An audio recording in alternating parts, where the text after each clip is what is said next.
നമ്മളെ ഫോണിലുണ്ടല്ലോ ചില ആളുകൾക്ക്. എന്നോടൊരാൾ നാൾ ചോദിച്ചു, ഹലോ ഈ സൗണ്ട് പരിചയമല്ലേ ചോദിച്ചു. ആ മുഖ്യമന്ത്രി അല്ലേ എന്ന് ചോദിച്ചാൽ, അല്ലാതെ പിന്നെ ഭാര്യ നമ്മൾ ചോദിക്കണ്ട് അല്ലേ? എല്ലാവർക്കും പരിചയമുള്ള സൗണ്ടും മറ്റുമൊക്കെ അത് അങ്ങനത്തെ ആൾക്കാർ തന്നെ. ഒരു ഫോൺ ചെയ്യുന്നവൻ്റെ മര്യാദ മനസ്സിലായോ എന്ന് ചോദിക്കലല്ല. നമ്മൾ കേൾവിക്കാരൻ. ഞാൻ ഫോൺ എടുക്കുന്നത് എവിടുന്നാ? ഇവിടെ ഇപ്പം നിങ്ങളെ ഈ പ്രദേശത്തു നിന്നാണ്. എന്നെ വിളിക്കുന്നത് എവിടുന്നാ? 355 കിലോമീറ്റർ ദൂരമുണ്ട് എൻ്റെ വീട്ടിലേക്ക്, നാട്ടിലേക്ക്. അവിടുന്ന് ഒരാൾ ഫോൺ ചെയ്തു, ഹലോ എന്നെ മനസ്സിലായോ? ഞാനിവിടെ വയലിൻ്റെ സ്റ്റേജിലാണോ, ഞാനിവിടെ വേറെന്തെങ്കിലും ചുറ്റുപാട്ടിലാണ്, ഇതൊന്നും അറിയാം, മനസ്സിലായോ? എന്നാൽ ഈ സൗണ്ട് ആരുതാന്നൊന്ന് പറയും. അപ്പം പിന്നെ ഇന്ത്യൻ പ്രധാനമന്ത്രിയാണില്ലേ എന്ന് ചോദിച്ചാൽ വേഗം പറഞ്ഞോളൂ. ഒരിക്കലും മര്യാദയല്ലാതെ ഏതൊരാളെ വിളിച്ചാലും ഹലോ അസ്സലാമു അലൈക്കും, ഞാൻ കൂറ്റമ്പാറ ഉസ്താദ് എന്ന് ആദ്യം തന്നെ ഫ്രം അഡ്രസ് അങ്ങോട്ട് പറയണം. അല്ലാതെ പറയാതെ ആളെങ്ങനെ സ്വീപ്പാക്കിയിട്ട് ഇനി മനസ്സിലായോ എന്നാ ഒന്ന് പറഞ്ഞോണി. ഞാനൊക്കെ ഇങ്ങനെ എല്ലാവരും കാണുന്ന ആളാണ്. എവിടുന്ന് ഒരാളെ കണ്ടാലും അസ്സലാമു അലൈക്കും, തന്നെ അല്ലേ, അവിടെ തന്നെ അല്ലേ ഇപ്പം എവിടെ? പിന്നെ അയാൾ ഇങ്ങോട്ട് നമ്മളെ സ്വീപ്പാക്കുക എവിടെ? അതിനൊന്നും ചോദിക്കാൻ നിൽക്കേണ്ട കാര്യമില്ല. നമ്മൾ ആവശ്യം പറയല്ലേ വേണ്ടത്. ഹലോ എന്നെ മനസ്സിലായോ? ഫോണിൽ. അതേപോലെ തന്നെ ചില ആളുകൾ മരിച്ചാൽ സക്കറാത്ത് കിടക്കാണ് അയാളോട് എന്നിട്ട് നിങ്ങൾ ഞാൻ അറിഞ്ഞോ? അതൊന്നും ചോദിക്കേണ്ട സമയമല്ല. പിന്നെന്താ വേണ്ടത്? ലാ ഇലാഹ ഇല്ലല്ലാഹ് നമ്മളവിടെ ചൊല്ലിക്കൊടുക്കുക. അതേപോലെ തന്നെ നല്ലോണം ദ്വാർന്നു കൊടുക്കുക. ഇതൊക്കെയാണ് മര്യാദ. കേൾവി ശക്തി ഇങ്ങനെ നിലനിൽക്കും. ഓ പ്രിയപ്പെട്ടവരെ, നമ്മുടെ കേൾവി ശക്തി നിലനിൽക്കുന്ന കാലത്തെല്ലാം ഏറ്റവും കൂടുതൽ കേട്ടത്, പിന്നെ സംസാരശേഷി വന്നു. ഭൂമിയിൽ പിന്നെ ഏത് വന്നു? സംസാരശേഷി വന്നു. സംസാരശേഷി വരുമ്പോൾ ഉമ്മമാരെ, നിങ്ങൾ ഓരോ പ്രാവശ്യം അമ്മിഞ്ഞപ്പാൽ കൊടുക്കുമ്പോഴും ബിസ്മില്ലാ അൽഹംദുലില്ലാ കുഞ്ഞുങ്ങളെങ്ങനെ തൊട്ടിലിട്ടുകൊണ്ട് താരാട്ട് പാടി ഉറക്കുമ്പോൾ പഴയ ഉമ്മമാര് വീട്ടിലുണ്ടെങ്കിൽ അവരിങ്ങനെ ചൊല്ലും നല്ല താളത്തിൽ. നല്ല താളത്തിൽ ആദ്യം നമ്മൾ പാട്ട് കേട്ടത് ഉമ്മയിൽ നിന്നാണ്. ഉമ്മയുടെ നല്ല ശ്രവണ സുന്ദരമായ ഗാനം എന്തൊരു രസമാണ്. കമ്മിഞ്ഞപ്പാല് കുടിച്ചിട്ട് ആ തൊട്ടിലിങ്ങനെ കിടക്കുമ്പോൾ ഉമ്മ ഇങ്ങനെ പാടി ലാ ഇലാഹ ഇല്ലല്ലാഹു ലാ ഇലാഹ ഇല്ലല്ലാഹ്. എന്തൊരു രസമുള്ള പാട്ടാ, എത്ര സന്തോഷമുള്ള പാട്ടാ. അതിങ്ങനെ കേട്ടിട്ട് കുട്ടി ഇങ്ങനെ ഉറങ്ങി. ഉമ്മമാർക്കാണെങ്കിൽ ഭയങ്കര ലാഭമായി. എന്താ കാരണം? മൻഖാല ലാ ഇലാഹ ഇല്ലല്ലാഹു 70 അൽഫ മറത്തിൻ നജ്ജാഹു. ജീവിതകാലത്ത് 70,000 ലാ ഇലാഹ ഇല്ലല്ലാഹ് ചൊല്ലി തീർക്കാൻ ആർക്കാണോ ഭാഗ്യം ലഭിച്ചത്, അവരെ ശരീരത്തിലേക്ക് നരകത്തിന്റെ പുക പോലും വരൂല. അവരെ ഖബറിലേക്ക് നരകത്തിന്റെ പുക കടക്കുകയില്ല. അത്ര സംരക്ഷണമാണ്. എത്ര ലാ ഇലാഹ ഇല്ലല്ലാഹ്?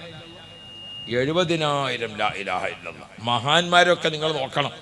നമ്മളിപ്പോൾ അനുസ്മരിക്കുന്ന മടവൂർ ശൈഖുന എത്ര 70,000 ചൊല്ലി, എത്ര 70,000 ചൊല്ലി, കണക്കല്ലാത്ത. ഒരു 70,000 ചൊല്ലി ദ്വാർന്ന്, അടുത്ത 70,000, അടുത്ത 70,000, അടുത്ത 70,000.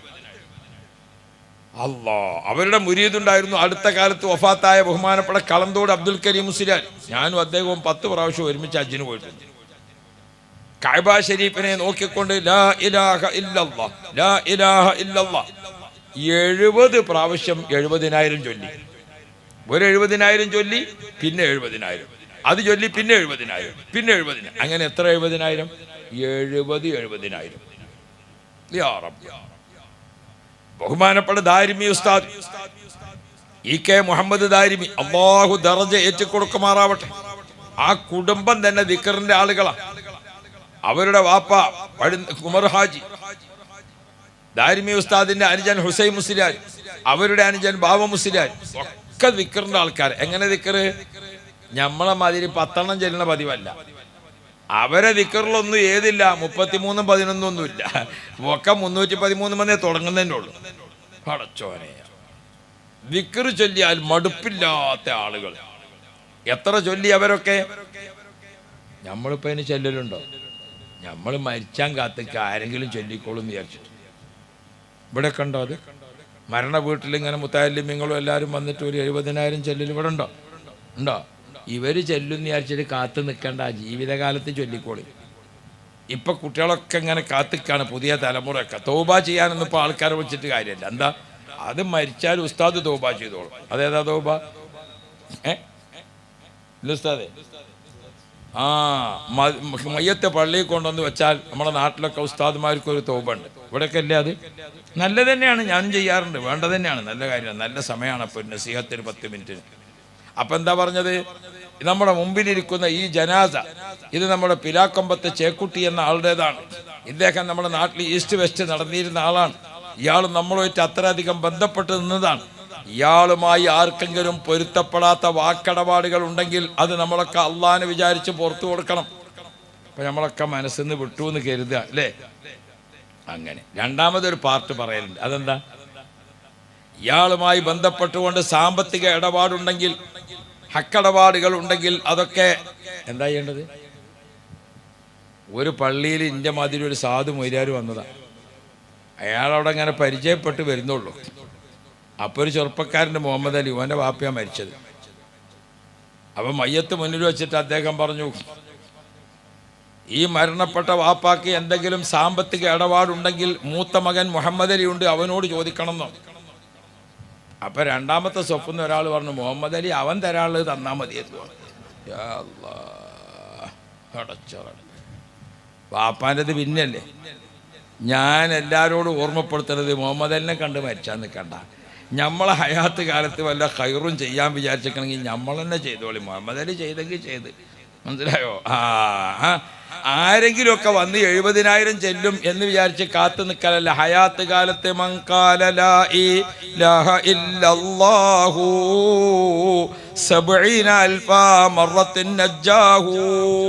70,000 പണ്ട് നമ്മളമ്മമാർ കുട്ടികളെ തൊട്ടിലിട്ട് താരാട്ട് പാടി ഉറക്കുമ്പം ഒരു ദിവസം 3 പ്രാവശ്യമെങ്കിലും കുട്ടികളെ തൊട്ടിലിട്ട് ഉറക്കേണ്ടി വരും, 3 പ്രാവശ്യമെങ്കിലും. അപ്പം ഉമ്മ ഒരിക്കൽ കുട്ടനങ്ങനെ തൊട്ടിൽ താരാട്ട് പാടി ഉറക്കണ സമയത്ത് ലാ ഇലാഹ ഇല്ലല്ലാഹു ലാ ഇലാഹ ഇല്ലല്ലാഹ്, കുട്ടി ഉറങ്ങിയാലും ഉറങ്ങിയിട്ടില്ലെങ്കിലും ഉമ്മ 33 ചൊല്ലും.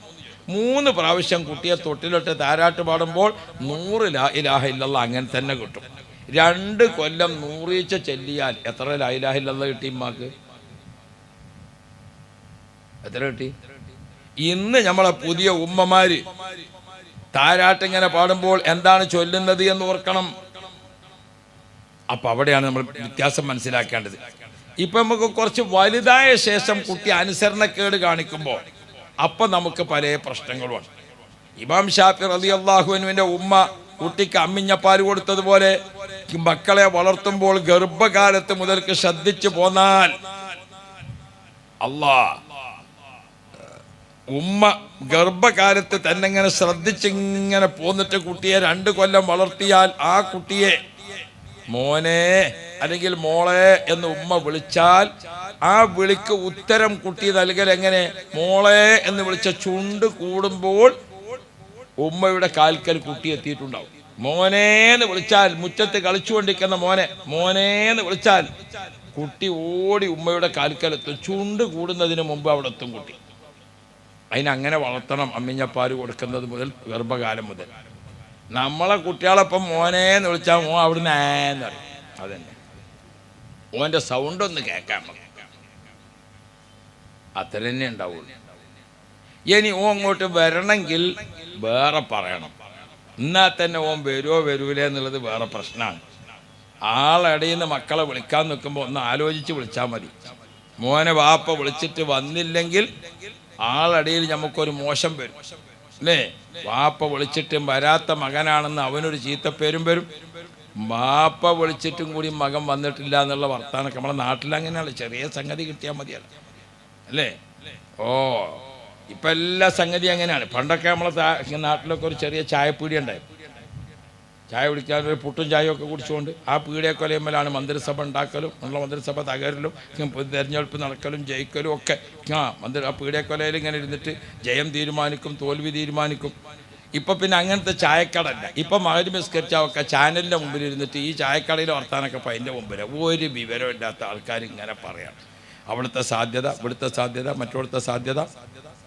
ക്യാ ഫായിദ ഹെ. ഇതൊക്കെ കഴിഞ്ഞിട്ടാണ് എണ്ണി വെക്കാന്നല്ലാതെ. ഇന്നാളൊരാളോട് നോൻപിന് ചോദിച്ചു, മോനെ ഇന്ന് നോമ്പെത്രയായി എന്ന് ചോദിച്ചു. മറ്റേ മാസം കാണുമ്പോൾ നിർത്ത ഉസ്താദയാണ്. അപ്പോൾ എത്രയാണെന്നൊന്നും എണ്ണാൻ നിന്നിട്ടില്ല. മാസം മറ്റത് കാണുമല്ലോ, അതുവരെയാണ് നോൽക്കൻ. അള്ളാഹു നമുക്ക് ഖൈറ് തരട്ടെ.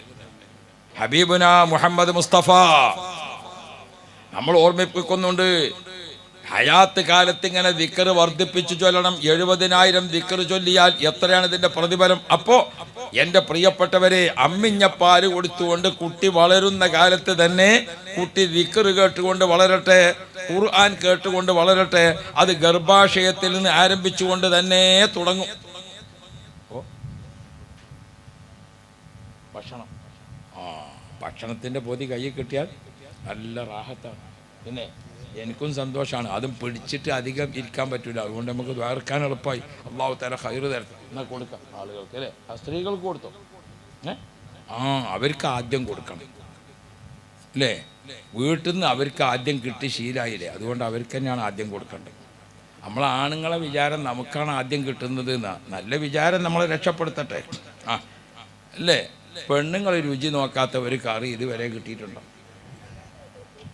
ഇനി നമ്മളെ നാട്ടിലൊരു ചെറുപ്പക്കാരൻ പറഞ്ഞു, ഉസ്താദെ ഭാര്യക്ക് തീരെ ഭക്ഷണം വേണ്ട. എങ്ങനെ വേണ്ടി വരുന്നത്? 1 കിലോ ഇറച്ചി വാങ്ങി, അതിവിടെ മേശപ്പുറത്തെത്തിയപ്പോഴേക്ക് 600 ഗ്രാമുള്ളൂ.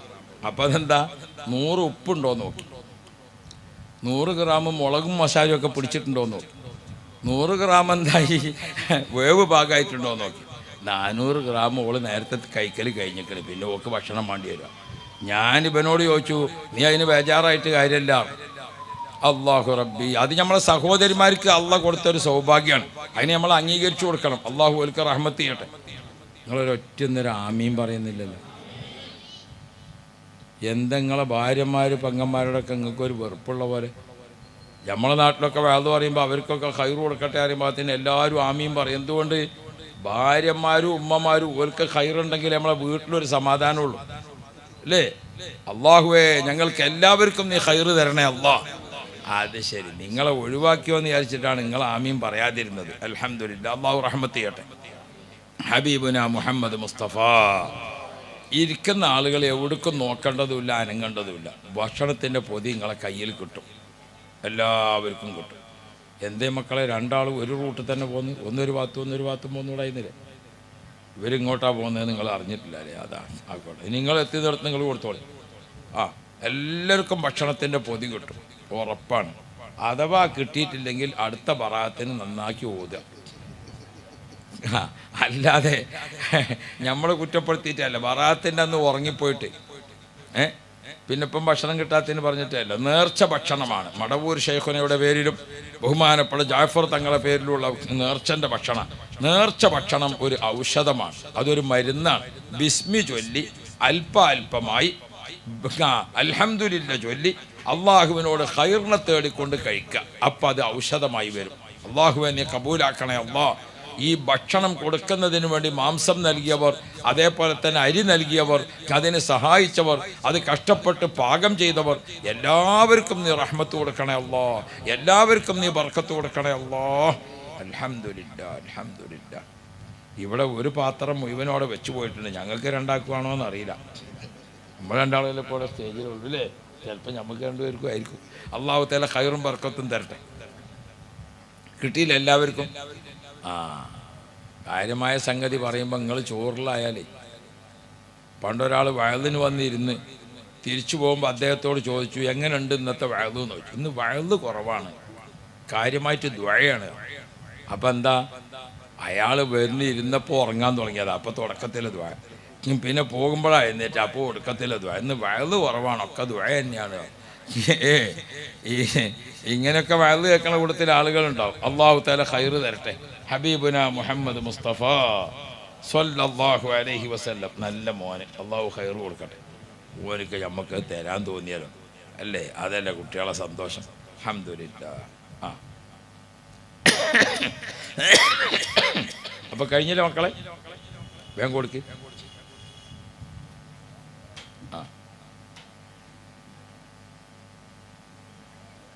ആശംസിലാരെ, ഈ കുട്ടികളൊക്കെ നമ്മളെ വളണ്ടിയർമാരാണ്. നമ്മളെ കുട്ടികളാണ്. ചെറുപ്പക്കാർ കുട്ടികളൊക്കെ പഠിക്കുന്ന കുട്ടികളായിരിക്കും. +1 +2 അങ്ങനെ തുടങ്ങി ഡിഗ്രിയൊക്കെ പഠിക്കുന്ന മക്കൾക്കൊക്കെ ഉന്നത വിജയം നൽകണേ അല്ലാഹ്. ഉന്നത സല്ലമ തങ്ങൾ പഠിപ്പിക്കുന്നുണ്ട്, അർഹമായ ആളുകൾക്ക് ഭക്ഷണം കൊടുക്കുക, അർഹമായ ജീവജാലങ്ങൾക്ക് ഭക്ഷണം കൊടുക്കുക. ഭക്ഷണം കൊടുക്കുക എന്നത് മാത്രം ഒരു പുണ്യകർമ്മമാണ് ഖുർആൻ. وَيُطْعِمُونَ الطَّعَامَ عَلَى حُبِّهِ مِسْكِينًا وَيَتِيمًا وَأَسِيرًا إِنَّمَا نُطْعِمُكُمْ لِوَجْهِ اللَّهِ. ഇതേതാ ഭക്ഷണം? മടവൂർ ശൈഖുനയുടെ പേരിൽ ഭക്ഷണം. ആരാണ് മടവൂർ ശൈഖുന? കോഴിക്കോട് ജില്ലയിലെ കുന്നമംഗലത്തിനടുത്ത് മടവൂർ പഞ്ചായത്തിൽ ബഹുമാനപ്പെട്ടവർ താമസിക്കുന്ന ഭൂമിയിലെ സ്വർഗം എന്ന് വിശേഷിപ്പിക്കാവുന്ന സ്ഥലം ആണ് മടവൂർ മക്കാം. യാ ശൈഖനാ യാ ശൈഖ മടവൂരിൻ അതൈനാ ബാബക്കും റാജീന ഫൗസൻ കാമിലൻ യാ സയ്യിദി സിയം വലി ലാ ഇലാഹ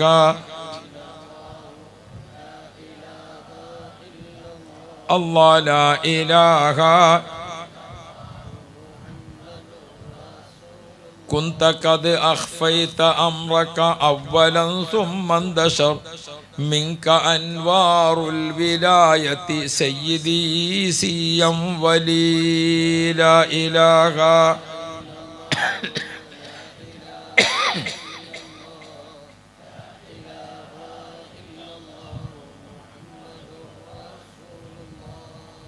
മടവൂർ ശൈഖുനയുടെ ഏറ്റവും നല്ല ജീവിച്ചിരിക്കുന്ന ബോധ്യപ്പെടുന്ന കറാമത്ത് നമ്മുടെ കോഴിക്കോട് മലപ്പുറം ജില്ലയിൽ നിറഞ്ഞു നിൽക്കുന്നുണ്ട്. അതെന്താ? ഒരു ഗ്രാമത്തിൽ ഒരു ചെറിയ മദ്രസ, ഒരു ചെറിയ പള്ളി, ആ പള്ളിയും മദ്രസയും, ആ മദ്രസയിൽ പഠിക്കുന്ന കുട്ടികൾ, ആ മദ്രസയിൽ പഠിപ്പിക്കുന്ന ഉസ്താദുമാര്, അവർക്ക് അവരുടെ ശമ്പളം, ഒരു വർഷത്തെ ചെലവ്, ഈ സംഗതികളൊക്കെ നടന്നു പോകുന്ന എങ്ങനെ? ഞങ്ങളെ ആ ഭാഗത്തൊക്കെ ഒരുപാട് സ്ഥാപനങ്ങളുണ്ട്. മടവൂർ ശൈഖുന സ്മാരക മദ്രസ, മടവൂർ ശൈഖുന സ്മാരക ദർസ്.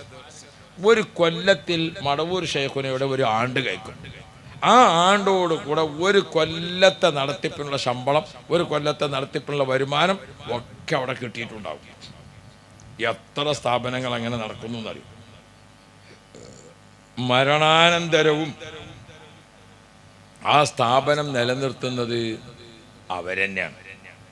എത്ര സ്ഥാപനങ്ങൾ! മഹാന്മാരെ നമ്മൾ എങ്ങനെയാണ് ഹൃദയം അറിഞ്ഞ് ബന്ധപ്പെടുന്നത്? യാ റബ്ബ് യാ റബ്ബ്. നേരത്തെ മുൻകൂട്ടി എത്രയെത്ര പ്രഖ്യാപനങ്ങൾ ധാരാളമായി നമ്മളൊക്കെ കേട്ടുകൊണ്ടിരിക്കണം. ഞാൻ എൻ്റെ പ്രിയപ്പെട്ട സഹോദരിമാരോട്, മഹാന്മാരോട് നമുക്ക് നല്ല ബഹുമാനം കാത്തു സൂക്ഷിക്കണം. ഇപ്പൊ ജാഫർ കോയ തങ്ങൾ നാളെ നമുക്ക് ഇവിടെ വരാണ്ട ആളായിരുന്നു. മടവൂർ ശൈഖുനയുടെ ഈ ഭാഗത്തുള്ള ബഹുമാനപ്പെട്ടവർ നേരിട്ട് ഇജാസത്തൊക്കെ കൊടുത്ത മുരീദാണ് ബഹുമാനപ്പെട്ട തങ്ങൾ. അവർകൾ ഇടുക്കി വഫാത്തായി. തങ്ങൾ തന്നെ ആ മുഖം ഇങ്ങനെ നമ്മളെ കണ്ണിൽ കാണുകയാണ്. അല്ലാ, തങ്ങളെ ദർജ ഏറ്റിക്കൊടുക്കണേ അല്ലാ. നല്ലൊരു ആലിമ്, നല്ലൊരു പക്വതയുള്ള മഹാൻ. അല്ലാഹു റബ്ബി, മുത്ത് നബിയുടെ കുടുംബ പരമ്പരയിൽ നബി സല്ലല്ലാഹു അലൈഹി വസല്ലം തങ്ങളുടെ രക്തം ശരീരത്തിൽ സഞ്ചരിക്കുന്ന ആളുകളാണ് അഹ്ലുബൈത്ത്. ആ അഹ്ലുബൈത്തിൽപ്പെട്ട തങ്ങളവர்கள் പെട്ടെന്ന് വഫാത്തായി പോയി. നാളെ തങ്ങളുടെ 2 മക്കളും നമ്മുടെ സഭയിൽ വരുന്നുണ്ട്. ആ മക്കൾ വന്നുകൊണ്ട് വാപ്പയുടെ സ്ഥാനത്ത് ഇരുന്നു കൊണ്ട് നാട്ടുകാരായ നമുക്ക് ദുആ ചെയ്തു തരുമ്പോൾ അത് ഒരു വല്ലാത്ത കബൂലിയത്തുള്ള ദുആയാണ്. നാട്ടിലെ സഹോദരങ്ങളെ, ഒരു നാട്ടിൽ നടക്കുന്ന നേർച്ചകൾ, ഒരു നാട്ടിൽ നടക്കുന്ന പരിപാടികൾ, അല്ലാഹു റബ്ബി ഭക്ഷണം ഉണ്ടാക്കിയിട്ട് എല്ലാവർക്കും പാകം ചെയ്ത് നടത്തിക്കൊടുക്കുന്ന നേർച്ചകൾ, അത് നാടിനെ അപകടത്തിൽ നിന്ന് രക്ഷിക്കും, ആഫത്തിൽ നിന്ന് രക്ഷിക്കും, ഭൂമികുലുക്കത്തിൽ നിന്ന് രക്ഷിക്കും. അങ്ങനെ ഒരുപാട് ആപത്തുകൾ തടയപ്പെടാൻ നമുക്ക് മഹാന്മാരുടെ അനുസ്മരണങ്ങൾ